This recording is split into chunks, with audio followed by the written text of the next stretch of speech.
This week, the four biggest companies in American tech, Amazon, Microsoft, Google, and Meta, quietly finalized their spending plans for the year, and the combined number landed at $725 billion on artificial intelligence alone. $725 billion in 1 year from four firms.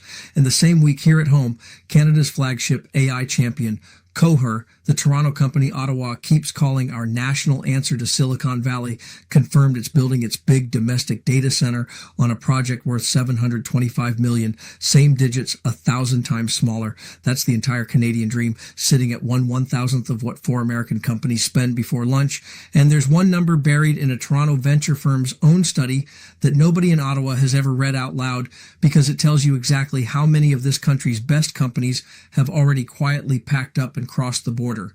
The people who will feel that first are your kids, the ones graduating into a job market where the good work keeps moving south. Because while Ottawa was holding press conferences about sovereign compute, the race was already being run somewhere else. Start with that $725 billion number, because it tells you everything about the league Canada thinks it's playing in. Amazon, Microsoft, Google, Meta, four companies, $750 billion in a single year. And that's before you count the smaller players that push the industry's total AI spending toward a full trillion. Now put Coher's $725 million next to it. Ottawa announced up to $240 million of public money into that project back in March. Stood at the podium and called it proof that Canada was leading. Aidan Gomez's company is genuinely good. Over $1.5 billion raised, a $7 billion valuation, and IPO coming. This isn't a knock on Coher, it's a knock on the math. Our entire national flagship bet is a rounding error on what a single American firm spends in a quarter. And that gap isn't the embarrassing part. The embarrassing part is who noticed it first, because the money already voted with its feet.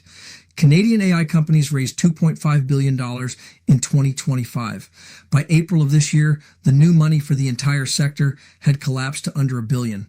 The investment isn't pouring in, it's drying up right as the global race hits its most expensive phase. Why does this matter? Because capital is the oxygen of this industry, and ours is leaking out the southern border faster than Ottawa can announce a strategy to plug it.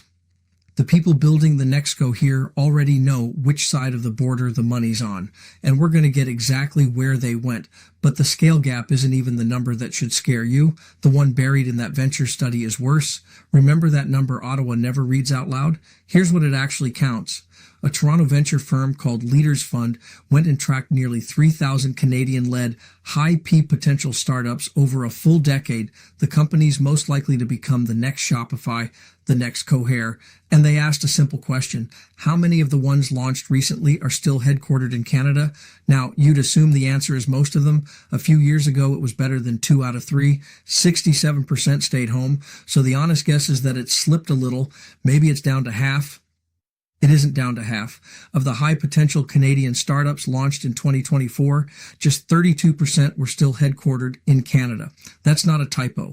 2 out of every 3 of this company's most promising companies are now run from somewhere else. And somewhere else overwhelmingly means the United States. That's the number. And it gets sharper because the people who fund the future just made it official. Y Combinator, the Silicon Valley accelerator that launched Airbnb and Stripe, confirmed this year it is no longer investing in Canadian startups, and that to join its program, a Canadian company has to reincorporate in the US, the Caymans, or Singapore first. Read that again. The most important startup launchpad on earth now treats headquartered in Canada as a problem you have to fix before they'll write a check. So what does a decade of this cost you specifically? Your job, your city, your kid's future. That math is brutal, and it's where this goes next. So put it together. On one side, a national bet that's 1,000 times too small to compete. On the other, 2/3 of our best companies already gone, and the world's top accelerator telling the rest to leave before it'll fund them. Now look at what that means when it lands on you. It starts with the door slamming behind them. Ottawa's own startup visa, the program meant to pull world-class founders into Canada, stopped accepting new applications in December after wait times blew out from roughly 3 years to more than 10. 10 years. No serious founder waits a decade for a maybe. So they go to Texas, where it takes a week. Then it shows up in the work. The $725 billion build-out creates the jobs of the next 20 years. The construction, the engineering, the high wage rolls around every data center, and the biggest of those projects aren't landing in Toronto. They're chasing cheap power to Alberta, which is already out of electricity to give them, and they're chasing scale to the United States. And there's one more piece that hasn't hit a headline yet. Every founder who incorporates in Delaware instead of Ontario takes the tax base with them. The corporate revenue, the payroll, the capital gains that were supposed to fund your hospitals and your schools. That's the quiet part. We train them on Canadian campuses with Canadian research, and we're now exporting the finished product to our biggest competitor for free. So when you line it all up, the 1,000-to-1 spending gap, the 2/3 that already left, the door we bolted shut on the ones who wanted it in, the picture that starts to form is not a country losing a race. It's a country quietly handing the other side its best runners and then wondering why it keeps coming last. That's what I meant at the top about the number Ottawa never says out loud. 32%. Now, this was never about whether Canada has the talent. We invented the deep learning that this entire $725 billion boom is built on. The names on those founding papers studied in Toronto and Montreal. The talent was never the problem. The problem is a system that produces world-class founders and then makes staying the hardest choice they'll ever make. Closed visas, drying funding, a flagship bet 1,000 times too small, and a government that answers every one of these numbers with another press release about leadership. Ottawa keeps telling you Canada's leading the AI race. The documented record says Canada is training the people who win it for somebody else. And the next time a minister stands at a podium and calls $725 million a national triumph, remember the other number, the one with 9 more zeros flowing the other way. We didn't get left behind in the AI race. We packed the bags ourselves. New report from TD Economics argues that Canada is quietly losing many of its most skilled workers, entrepreneurs, and STEM graduates to the U.S. The report calls it a silent brain drain led by highly skilled professionals leaving the U.S. through work visas, tech recruitment, and stronger economic opportunities. Joining us now to discuss this is Francis Fong, co-author of the report and managing director at TD Economics. Francis, thanks very much for joining us. Thanks for having me, Roger Hughes. Okay, how does this compare to the 90s when we saw a brain drain then? Is it larger, different sectors? No, I think, Roger, you pointed it correctly. This is not an issue that is brand new for Canada. It's one that we've been facing for quite some time.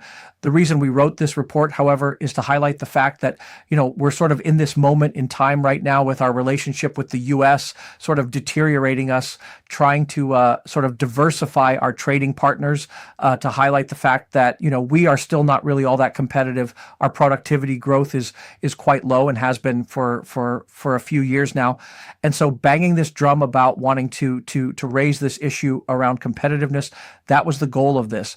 And in the report, we highlight the fact that our personal tax rates, relatively high income earners face extremely high marginal tax rates in combination with a business tax architecture that can often drive entrepreneurs and business owners to pursue tax planning initiatives to try and lower that rate. And all that leads to an inefficient allocation of resources, low productivity growth, and the risk that we're obviously highlighting here, the risk that our high-skilled talent leaves the country for better opportunities further ashore.